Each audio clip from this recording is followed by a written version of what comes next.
public hospitals, because the Ministry of Health and the counties have decided that the only way they would be responsive is when we down our tools, and we will gladly give them what they're asking for.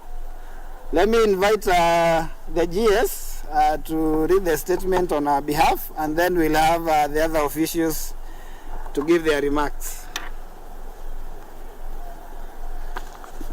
Thank you, Chair.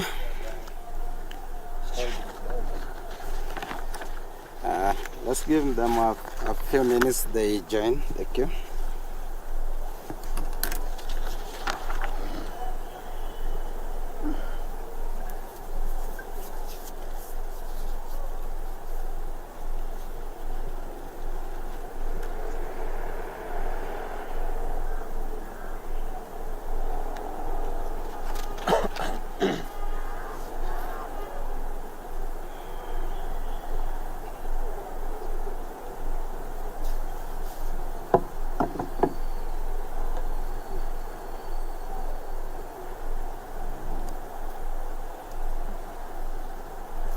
Go on? Okay.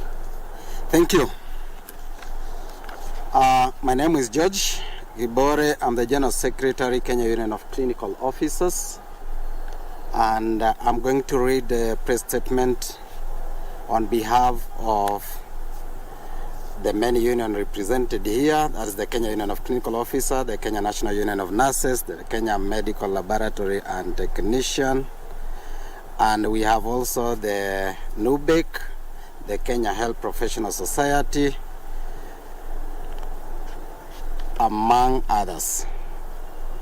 So this is the statement by a joint statement by the said union, and we'll be touching on 4 issues. That is prioritization of health, increase in NHF contribution, employment of health workers, and also the impending strike.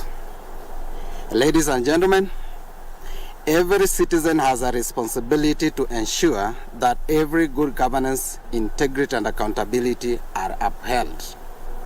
It is also the responsibility of the union to ensure that labor rights of its members are respected and upheld. The first issue is on prioritization of health. We have noted with the concern that the budget for health has been reduced by 5.6 billion, even as Kenyans are subjected to increased taxation. This means that our collection to health remains below the ideal of 15% as agreed under the Abja Declaration. Increase in taxation should be accompanied, or rather should go in tandem with the better service delivery, something that we expected to see in the 2023-2024 budget. This puts into question the prioritization of the health and the commitment by the current administration to fully implement the universal health coverage. The second issue is on increase of the NHF contribution, and we are saying that the National Hospital Insurance Fund has expressed its desire to increase monthly contribution to 2.7% of the gross salary. What has not been addressed is how the enhancement will better services delivery to Kenyans. Many Kenyans have challenges using NHF cards to access health services against the background of corruption scandals and scandal bedeviling the institution,